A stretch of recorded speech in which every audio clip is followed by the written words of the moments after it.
Oh, you weren't kidding. There's nothing original in this. The world's broken. You can't trust anyone. Maybe it's broken because you don't trust anyone. You just have to take the first step.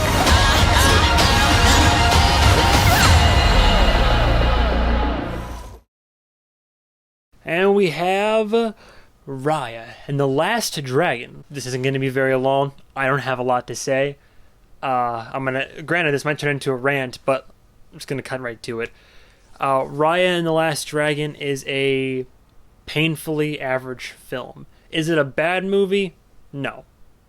Is it is it like a really good or great movie? No. It's been so long since I sat down and just as I'm watching a movie from middle of it to finish, I'm like, man, that's a movie. Like it's just a thing. It exists. That's it.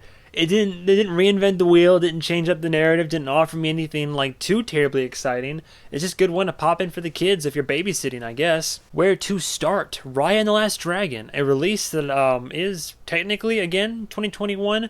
This came out like technically months ago, but it's still showing. And I just happened to franchise and I wanted to watch a movie, and we missed the showtime for Wrath of Man, so we're like, why not Raya and the Last Dragon? And we thought, sure, let's go check it out. And yeah, I didn't really have much of an idea for an opening skit or what. I mean, I just got cartoons on me. I figured that fits enough. Hang on, this is a good one. Directed by Don Hall, who directed Big Hero 6. So, I mean, that's a good movie. We got somebody, like, who knows what they're doing. This is my favorite. We have two directors. Co-director Carlos Lopez Estrada, most well known on Wikipedia anyway for Blind Spotting. What a match. Like, I love it.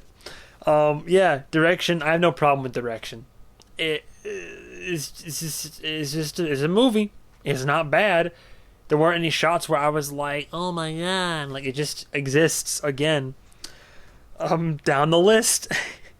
The two main stars, yes, there's a full cast, but the two main ones that are of note for me and stand out at all, besides the kind of sort of antagonist, we have Kelly Marie Tran, who I like, by the way, and it's a damn shame that her character gets steamrolled in the newest Star Wars trilogy. I don't care what anybody... I like Rose as a character. I think that they were doing a good job of building her up, and then they just wrecking balled it, and they gave her, like, no screen time by the end of it in Rise of Skywalker. Adds around for another day.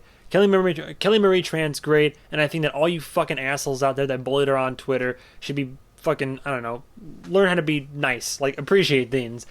She didn't do anything bad. She's fine. And in this movie, she's great. Good voice acting. I have no problems. I bought every word of it. She was giving it her all. Good for her. The other one, which is just kind of a funny casting, is Awkwafina, who played the dragon. It's silly. It's fun. She had fun playing the character. It works. Okay, cool. All that's out of the way.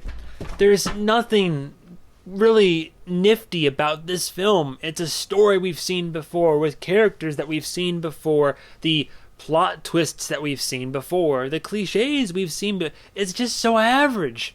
The only thing that's not average is the animation. I'll give it to them. Disney, you pay your animators more, because no matter the quality of what you put out, my god, does it at least look good. The water in this movie, I know they said that about Good Dinosaur, but the water in this movie, the soup physics, you see the scenes with the soup, you'll see what I'm talking about. The animation on everything in this film is killer, top-notch, no complaints. Good job. Music, yeah, music's nice. It fits all the scenes, it's swelling and all that. Characters, again, we've seen all these characters before but it's while most movies can show you characters that you've seen before, they'll cast them in a slightly different light, or they'll tell the story a little bit differently. But all I can think of when I'm watching this is how I've seen everything that's going on before. It's just a very simple, if not somewhat derivative plot, and the script really needed some work. I stand by this. I get it. Like, look, Illumination is probably the bottom of the barrel for me in terms of, like, the lowest standard for what animation can do.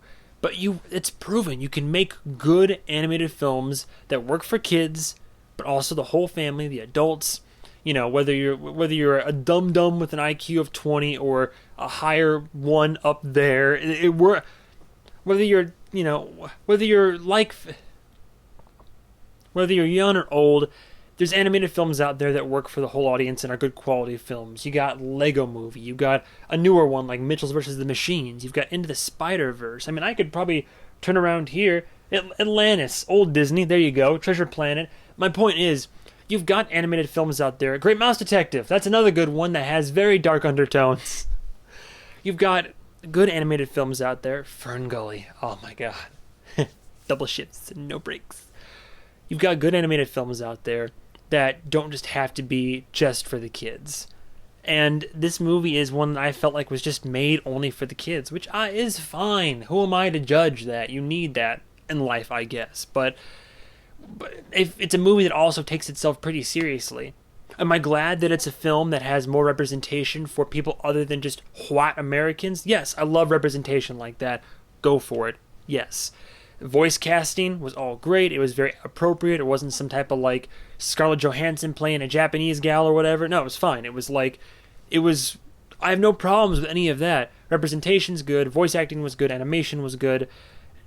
It's just the script was just weak. It lacked any punch. You can see everything coming if you've seen like any film in the last like several decades. Just nothing stood out about it. That's unfortunate. It looks good and it all sounds good and it's all pretty window dressing, but it's just a film.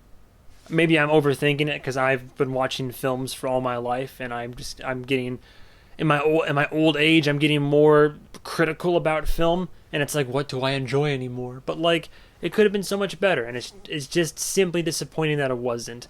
It was just a film, and I keep saying that because that's all there is to it. Yeah, I'll just give it a rate. My rating for this overall is like a very low 3, which also has me introducing my new like lower or greater scale just to kind of show you. I didn't want to give it a 2 because it's not. Like 2 would say bad, and I wouldn't call this a bad film. I would give it a low 3 because it's below average. It's like it could have been average, and it wasn't even that. That's what I'm saying. Yeah, I don't have anything else to say. Disney keeps having these hit or miss films, whether it's Disney or Pixar. You know, Soul made me cry and not think about killing myself for like, 10 minutes. And it gave me a new perspective on life for part of the film. I'm a stubborn son of a bitch. You know how hard you have to work to give me a new perspective on something like that? Like, it takes a minute.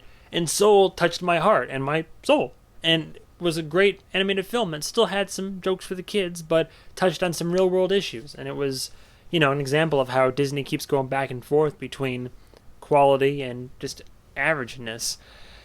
So yeah, I don't know. I mean, I would not say go see this in theaters. I mean, if you're really curious, rent it. You might like it more than I did. I mean, like I said, it's not a bad film. It's just super below average. I don't think it's just worth time. I'm sorry. Good job, animators. I want to see Kelly Marie Tran starring in more things, but not like this. I would appreciate not like this. Yeah, that's all there was. That's my review of Raya and the Last Dragon. Disney's made better, and I believe Disney will hopefully continue to make better, but we'll see. I have a very love-hate relationship with them as a company, so I don't know. I refuse to go see any of their live-action bullshit. I'm not going to see Cruella. Leave it to another review guy. I don't want to see any of their like cash grab films like that. So, maybe that'll be better. Thank you so much for watching. I'm sorry this lacked a lot of content or if this was my hot take, but yeah, it wasn't so much that Raya was a bad film, it was just a disappointment. I would have liked to have seen more with what they had, and it just didn't deliver for me. So, that's all there is to it. For me anyway. I hope you liked it, maybe. I don't know. I'm sure someone will disagree. Anyway, thank you so much for watching. Stay tuned for the next movie review that I do. And goodbye, travelers.